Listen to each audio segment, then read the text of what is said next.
Prison oversight, a big topic of conversation at the State House. We saw 3 inmate deaths in just 3 weeks to end 2025. LaRon Indian died December 11th after being attacked by several inmates in the Yuma prison. 5 days later, Jacob Major died in an attack at the Lewis prison. That was December 27th. 41-year-old Joshua Walker was attacked by his cellmate, also at Lewis prison.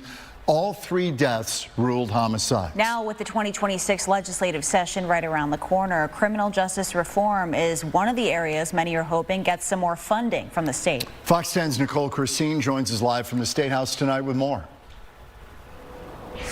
Yeah, good evening, guys. Now, last session, Governor Hobbs did sign legislation that created an independent correctional oversight office in our state, but it didn't have any funding attached to it. So some of the lawmakers who penned that legislation last year came back with some legislation for this session that would add that funding and allow this committee to really start their work.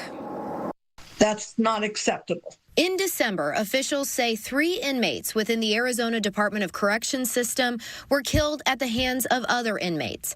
Middle Ground Prison Reform founder Donna Ham says this speaks to a larger security issue in our state's prisons. When an inmate death occurs, it also means there's been a breach of security in terms of a weapon, contraband, that sort of thing. Security, one branch of the prison reform conversation that led to state legislation in 2025 creating an independent prison oversight committee.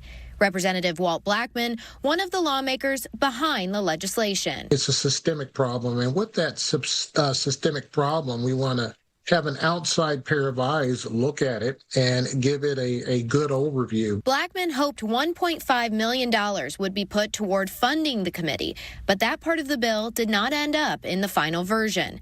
This upcoming session, Blackman and Senator Shawna Bolick have penned identical bills to provide that funding. It's a move criminal justice reform advocates strongly support. The governor has led on transparency efforts. Director Thornell is really making a lot of efforts. And this is just going to be another tool, another resource. This is just a smart investment to make sure that things are done correctly on the front end and that there aren't tragic human and monetary impacts on the back end. The Department of Corrections has well over $1 billion budget. They're spending it.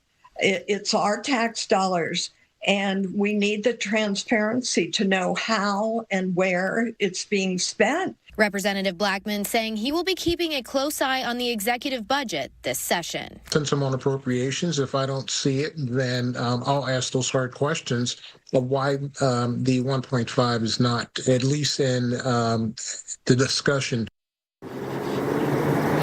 And Representative Blackman says he's also going to look into some legislation regarding a boost of pay for some staff at prisons, as well as ways to continue to retain staff and make that job even more appealing to those in the workforce and those looking to enter it. Now, we have requested not only body camera footage from the response from the DOC to these 3 inmate deaths, but also a statement on this pending legislation. At this time, we are waiting a response. Reporting live in Phoenix, Nicole Christine, Fox 10 News.